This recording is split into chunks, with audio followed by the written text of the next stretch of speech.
Selamat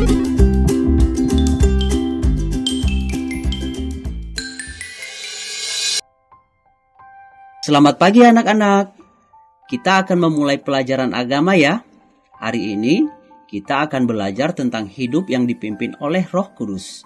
Sebelum Bapak menjelaskan pelajaran hari ini, Bapak mau memberi kesempatan untuk kalian yang mau bertanya. Pak, mengapa orang bisa menjadi jahat? Bagaimana supaya orang tidak menjadi jahat, Pak?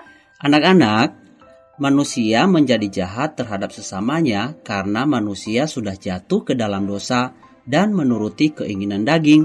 Menuruti keinginan daging itu maksudnya bagaimana ya, Pak? Keinginan daging adalah keinginan untuk berbuat sekehendak hati. Misalnya, menyembah berhala, berkelahi, iri hati, marah, mementingkan diri sendiri, dan lain-lain. Jadi, bagaimana supaya kita tidak menuruti keinginan daging, Pak? Agar kita tidak hidup menuruti keinginan daging, kita harus mau hidup dipimpin Roh Kudus. Jika kita memberi diri dipimpin Roh Kudus, Ia akan mengubah hati kita menjadi lebih baik. Berarti orang yang dipimpin Roh Kudus akan meninggalkan dosa ya, Pak? Betul sekali, Di.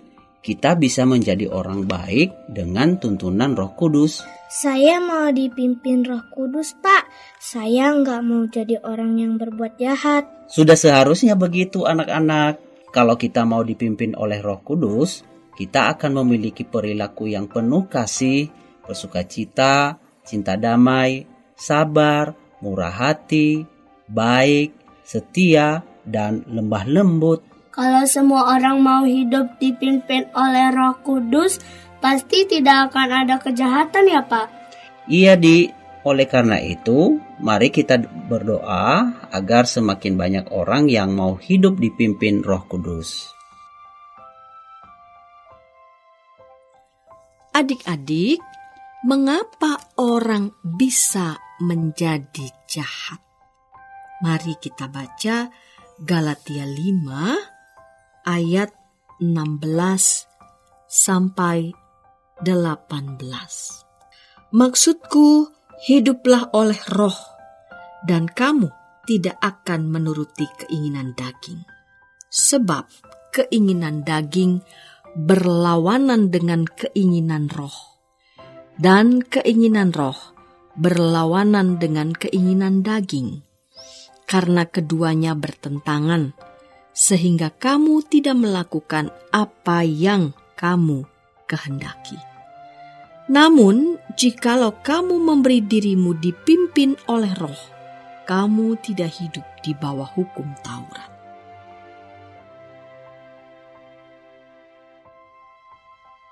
Menurut Paulus, karena mereka dikuasai keinginan daging atau dosa.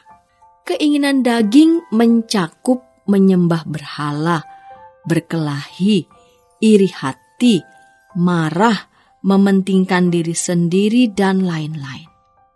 Namun, orang yang dipimpin Roh Kudus akan meninggalkan dosa itu. Roh Kudus akan memimpin kita pada sifat baik dan kudus. Kita akan dilatih untuk hidup penuh kasih, bersukacita, cinta damai, sabar, murah hati, baik, setia, lalu lemah lembut, dan bisa mengendalikan diri. Jadi, hiduplah dipimpin oleh Roh Kudus. Adik-adik, kita butuh Roh Kudus agar bisa berubah menjadi orang yang lebih baik.